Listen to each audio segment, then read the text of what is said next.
Does anyone remember a channel called Imaginedom from a few years ago? I'm sure those of you that do either remember ScareTheater or Some Ordinary Gamers covering said channel, ScareTheater being the first. It had some very unnerving videos with some even more unsettling meanings. To those of you that don't remember, this whole thing should be a trip. Also, check out my second channel. There's already a new video up over there, and I'll be posting videos edited in this same style weekly where I talk about my personal experiences with horror and do other things like Nuzlocke challenges, beating games for the first time, and talking about stuff. I'm on a mission to grow over there, so if you think you'll enjoy it, check it out. Link is in the description and the pinned comment. Let's get into the video. From what I can gather, the Imaginedom channel started posting in late 2016. I'll be covering the channel's videos in order based on this image from Mudahar's video due to the fact that the channel is now deleted. I'll be gathering any original descriptions from archive.org. So that means I'll be starting with Happy Torture. This one has no description as far as I know. The video opens up with reverse text saying, "Humans love to torture others. They are rewarded with happiness and satisfaction when they inflict pain. Such a trait has always been prevalent in humanity since ancient times." Googling this statement brings no results, so at most this quote wasn't taken from any popular sources. The creator of these videos clearly has an extremely cynical perspective of humanity as a whole. I mean, obviously. These are followed by a drawing of a brazen bull, a common and very extreme method of punishment, and maybe an image of someone on a stake? The second I'm not sure of at all, but if anyone knows, feel free to clarify to everyone below. Or just theorize, why not? More text appears on the screen saying, "But who can blame them? After all, their creator loves torture too. Why do you think God created hell? To punish sinners and atheists by making them suffer for all eternity? Why not just erase their existence? Why must there be a need to torture these people?" So a philosophical stance on the nature of God and his methods of punishment are the perspective this series is coming from so far. Interesting. I'm sure you've also noticed the pentagram in the background too, which could mean this is more of an anti-God based philosophy? I'm probably reaching though. After this, the rest of the video repeats this sequence.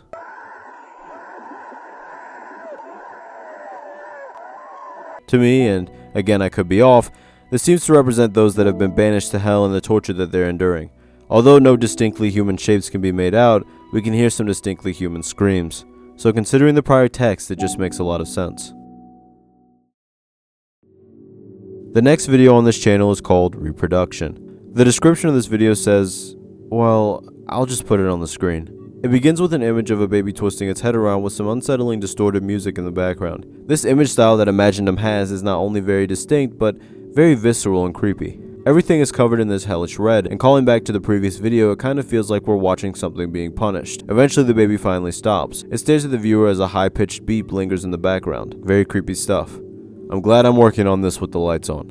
After this, more flipped text appears stating, "Those who are violent and malicious, those who are mentally unstable, those who are poor in health or money, stop reproducing. You'll only cause unnecessary suffering. Don't be selfish. Consider the bleak future of your offspring." That is quite the brutal statement. I do think that people need to carefully consider the future of their child, that much we can agree on. Well, that and that I don't think people that could harm their offspring in any way should have children, of course. But that being said, the description makes much more sense now. Because of all these unfit parents, these children are unjustly having much harder lives than they deserve. I wonder if this also ties back to the previous video and that children born to unfit parents may pick up their parents' behaviors and then cause suffering to their offspring? Could this possibly be why they believe that humanity is prone to cause harm and enjoy doing so? Because they have conditioned themselves and those close to them to act as though that's genuinely human nature? Save Them Jesus is one of the most popular Imaginedom videos. It's one that I'm betting some of you watching right now recognize without even remembering where it came from. The description states, "Prove it to me that you're really a savior." Again, we have the angle that God is more destructive towards humanity than the helpful savior he's been portrayed as. In the beginning, a hymn plays in the background and the image of Jesus looks normal. Soon though, the song would slow down and the image of Jesus would distort, his eyes now becoming black voids. It again further distorts, this time playing a distorted screaming noise under the music while Jesus is more enveloped in darkness. But that's not all. His head eventually begins to twist around demonically as the music now plays in reverse. To me, this entire sequence could portray the warped view that the creator believes some people have about Jesus, meaning that he's actually malevolent underneath his image of supposed perfection. Then again, it could just mean that Jesus is allowing the suffering of people to go on despite being able to stop it, therefore not making him a savior as he won't save those in pain. Text appears yet again, this time stating, "Do you love helping others? Do you love praying for others? Then what about helping or praying for those suffering in hell? They need it the most. Do they really deserve such unimaginable eternal pain? But if you want to end their suffering, you'll have to oppose God. He won't erase hell no matter how much we ask. It's an interesting question for those who are religious. Can you sympathize with those that are banished to hell, or are you of the opinion that they got what they deserved because they had a chance on earth? But then again, what if they were just about to follow the right path, so to speak? It's a very interesting thing to think about. However, I also wonder why exactly the creator felt this way. Could it be that someone close to them wasn't a believer, and so they were supposedly banished to eternal punishment after death despite being a great person on earth?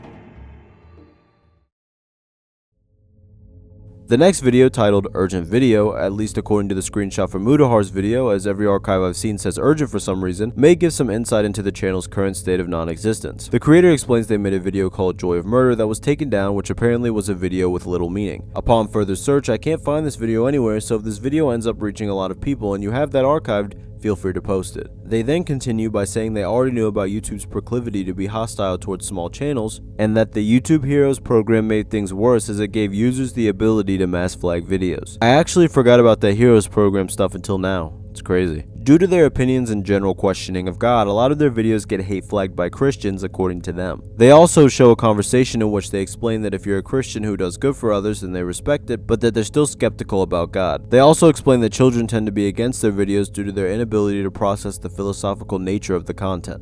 They cite a video that opposes the harm of animals being misinterpreted as supporting that same subject. Again, if you somehow have this video, please feel free to post it, since as far as I can tell it's not archived anywhere. Unless it's the video titled The Turtle and the Duck, but that was uploaded after this, so it wouldn't make any sense.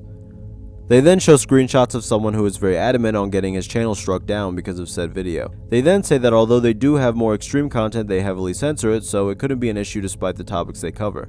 It's clarified that the creator is also not a Satanist despite the channel's imagery, but somewhere in between Satanist and Christian. A pentagram is shown, well, 2 pentagrams. The larger pentagram symbolizes hell, while the smaller symbolizes hope, causing the symbol to have the meaning hope in hell. After this, they confront accusations while questioning why God would punish those who have already removed themselves from our mortal plane. They then recount personal experiences with their grandmother who passed away from eyeball cancer, questioning why she couldn't be euthanized to end her suffering. They also point towards others with irreparable issues in life and wonder why they're not also allowed to relieve themselves of their suffering. Viewers have also flagged their videos due to the sight of suffering, which they respond to by stating that while it's reasonable to be opposed to seeing that type of thing, everyone being ignorant to it causes nothing to be improved. For those who flagged because of horror, that doesn't make a lot of sense. I'm not sure why you would even do that. After this, they thank everyone that supported them, especially ScareTheater, who, as I mentioned before, was the first one to bring a lot of light to the channel. They end the video off by wondering exactly what they should do, but saying that there's more yet to come. And speaking of that, next up is The Turtle and the Duck. The video starts off by exclaiming that they're going to subject the viewer to a psychological test called The Turtle and the Duck. This test is performed by showing the viewer a video of a duck in the water, while just underneath a snapping turtle is chewing on its legs out of view. The person recording commentates while the duck continues to struggle for minutes on end. Obviously, it's pretty clear what the fate of the duck will be. The comments on the clip were mixed, with some stating that the person should have just saved the duck, while others either hated ducks or argued that that's how nature is and that the only reason anyone cares about the animal is because it's cute. Had it been a fish, nobody would have batted an eye. The creator then asks what the viewer would do in this scenario. This question is also repeated in the description. If you made it this far, feel free to reasonably discuss this in the comments. Personally, it's kind of one of those things to me where you have to take the documentary approach. It seems like every other way of going about things has a catch, so it's best not to get involved at all. Although some of us do want to save the duck at first glance, at the end of the day it is true that if it was a fish or something, many wouldn't care. Besides that, people eat both ducks and fish as do animals, so fundamentally, what's the difference in this scenario? A child's family drawing is the most popular video from the Imaginedom channel with the description, "Shouldn't there be a parenting license or permit? That would alleviate a lot of suffering in this world." The video starts off with a drawing of a happy family before the parents' faces quickly become distorted for a brief second. During this time, the "If you're happy and you know it, clap your hands" song is playing in the background. The parents' faces eventually change again and this time stay a distorted mess. The children frown and the music now has screams in the background. Erasers appear and get rid of the parents, causing the children to become happy again. Sadly, they reappear, much to the children's dismay. The music also becomes much more distorted here. After this, we have imagery that I'll just avoid showing for monetization reasons, but let's just say these people are unfit to be parents. The archives of the channel are linked below as well if you need to see. After this, the faces consume someone attempting to crawl away while Jesus looks at them and turns away, the screaming being even louder now. Then, more imagery I can't show. Let's just say someone was allowing gravity to help them take an eternal nap. We then get shown this. Afterwards, we get this text. These little ones, innocent blank slates. Unfortunately, all life forms are destined to suffer in this world. Soon, such smiles will be stained with blood. Can't we change this? So far, this is easily the most intense episode, and with the imagery we've seen, I'm not surprised as to why this is the most popular episode. It's pretty shocking, to say the very least. This episode really just follows prior beliefs the creator already stated, those being the indifference or even malicious ignorance of God, and the fact that unfit parents should not be allowed to have children. Yet again, we're greeted with a thought experiment in which one to save, a loved one or 100 kind, productive strangers. The description says, a simple experiment. Tell me your answer in the comments. Elaborate on the reason for your answer if you'd like. I do enjoy long comments. The beginning of the video repeats the premise of the experiment. We're then shown imagery of two sides, A and B, with button A saving a loved one and button B saving 100 strangers. Obviously, pressing a button on either side dooms the opposite side. We're then reminded that every stranger also has loved ones waiting for them at home. After this, the viewer is told to let them know in the comments, which if you want to do the same here, feel free. I'd like to add this though. Depending on the loved one you're close to, think about how they would feel if you sacrificed 100 good people for them. Would they resent you? Would they understand? Would they be able to look at you the same? It's an interesting concept, and so far all of these thought experiments are clearly based on the perceived selfishness and evil of human nature. If more people chose to save the duck in the previous experiment just because it was cute, that would seem more selfish because they wouldn't save a fish in the same predicament. If they save their loved one here, they're also of course selfish because they're depriving 100 families and friends of loved ones instead of just their own. Some YouTube comments can be pretty cruel. In interesting internet comments, we get to see some of these. The description of the video says, pick a random popular video or online thread. There's always conflict in the comments, but why? The video begins with text explaining the context of the video before showing said video, which, to make a long story short, is of Tommy, a popular creator from around 2016 to 2018 time, giving a woman eggs and going on about how great of a thing it was for a couple of minutes. No harm, no foul, right? Well, some people in the comments didn't particularly like this, as you can clearly see on my screen. However, other people genuinely enjoyed it and thought that Tommy was a hero. The creator comes back and says that while some will cringe and mock the person, others will appreciate what he did and show compassion. Because of the anonymity of the internet, there's little consequence for the actions of people, therefore allowing them to show their true colors. The creator goes on to wonder why humans always have to argue and create conflict regardless of the place or subject matter. It is a good question and one that I think most don't even think about. To me, some people create conflict because it entertains them or allows them to release negative emotion, while others are genuinely passionate or just want to anger people. It's sad that people can get such extreme comments for such innocent things, but that's just the nature of the world as shown here. The next video is called Insanity, as if the other ones weren't already insane enough. It starts off with a person presumably checking that everything is locked and turned off before leaving the house. These images repeat faster and faster before the person questions if they locked the door. They then show an empty corner and say that there's something morbid in the corner that's trying to take their life. There isn't nothing there. Can't you see it? Then again, maybe I'm just hallucinating. Which side is reality again? Their friends are shown afterwards, and we learn that their name is Leafio. Or is it? Who exactly is this person? Perhaps they've gotten lost among a sea of different voices in their head. They then show a food chain while explaining that organisms just live a life of dealing and receiving suffering, and they wonder if they're simply programmed to do so. What are we as humans? And do we even have a free will? Our brains already determine everything that we do after all. We don't really have any ability to control a lot of actions that our body naturally performs.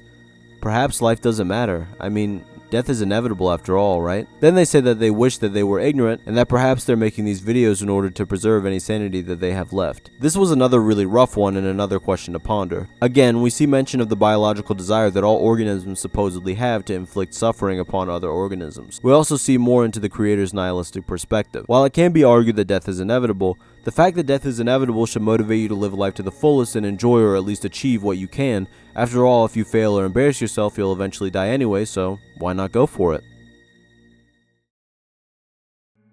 The next video is titled The Adventures of Cancer, and the description says, I may have cancer. Never felt so distressed before. The video begins from the perspective of the cancer cell, presenting its desire to be more than a simple cell and to break free of the typical cell's programming despite the detriment to the host body. The cell is simply trying to live like any other organism on Earth. It gives a strangely human perspective to something like this. Afterwards, the creator explains that they have a lump in their throat and that after going to the doctor they had worrying results. However, they're going to do a biopsy tomorrow. They go on to explain that although they've never really wanted to survive, they couldn't go through with anything that would allow them to leave this world. However, now, due to this possible diagnosis, this fact may change. They elaborate further by saying that their grandmother passed from a similar thing and that they wouldn't want to go through that, and that in order to live they'd need to pay insane amounts of money. Plus, treatment wouldn't be very good either. They still fear the end deep down. Since they were a child, they've always wanted to improve the world, and that could be a part of why they fear the end. They go on to say it's not 100% what it is, but if there's anywhere where medical euthanasia is legal for foreigners, to let them know. Well, it just keeps getting worse, doesn't it? Maybe this is the reason why their channel no longer exists. If you're going through the same thing now as they were then, I'm wishing the best for you and keep fighting. You'll do a lot of great things. The next video is an update on the previously mentioned situation. After traveling overseas to a better country due to their country being corrupt and them not trusting the doctors there, they got checked again and got the same response. This caused them to lose hope, and of course they expected the worst. They assumed their days were numbered, as many of us would. When the results arrived, they were thankfully not malignant. Another chance at life. Although their life has been horrible, from terrible parents, bullies, living in a corrupt country, and having debilitating mental illness, going to a nicer country made them feel as though life may not be so bad after all. They decide that they want to try to get enough money to make it to a better country, and they thank everyone for all of their support. Even the description says, "My deepest gratitude to everyone that supported me. I'm alright now." I'm glad to see that something positive finally happened here.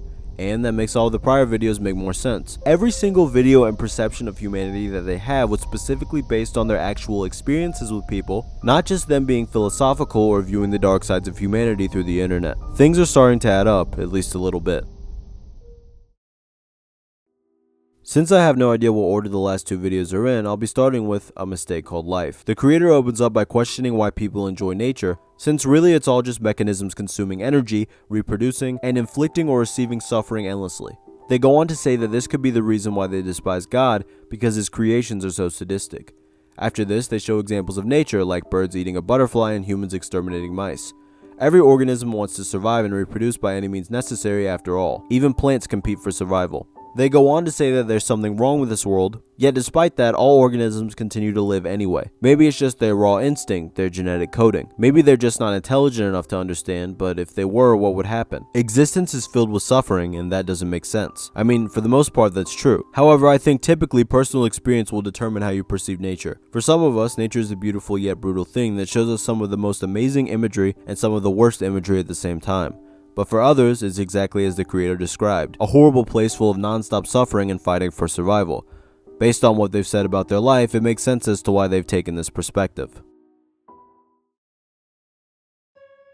The final video is called Natural Selection. It begins by stating that those with talent succeed and those without fail. They began to notice this in school. Some students would try so hard but still not be able to compete with others because those other students were simply smarter. Some students were lazy, but diligence can also be a talent in itself. They also claim that diligence and motivation is an abnormality, a talent that everyone can't have. People with talents will receive all of the success, and those without it will struggle to survive. These untalented people will also make poor life decisions. According to this, a good brain is the only thing that will determine a good life. Even if you have a good brain, you may lose that quality because of illness or injury, and even if you don't, many do with age. They go on to explain that they used to be a university student, but due to worsening mental illness, their life deteriorated. Because of this, they desperately do anything they can to improve their brain and remain sane. They also claim that they're worried about losing the talents and intelligence they have left. After this, they say that they believe those who can't contribute should remove themselves from society, for lack of a better term. This of course likely comes from their own desire to do the same thing. They go on to say that they've experienced enough suffering to understand that this world is hell, and that there's no point in existence as it's all just perpetual suffering. This is an absurdly nihilistic perspective, but based on their experience, I understand why they perceive the world this way. In reality, intelligence and talent are not one and the same. There are people that were horrible academically, but were phenomenal in another field. Even though successful in academia can be horrible at literally anything else.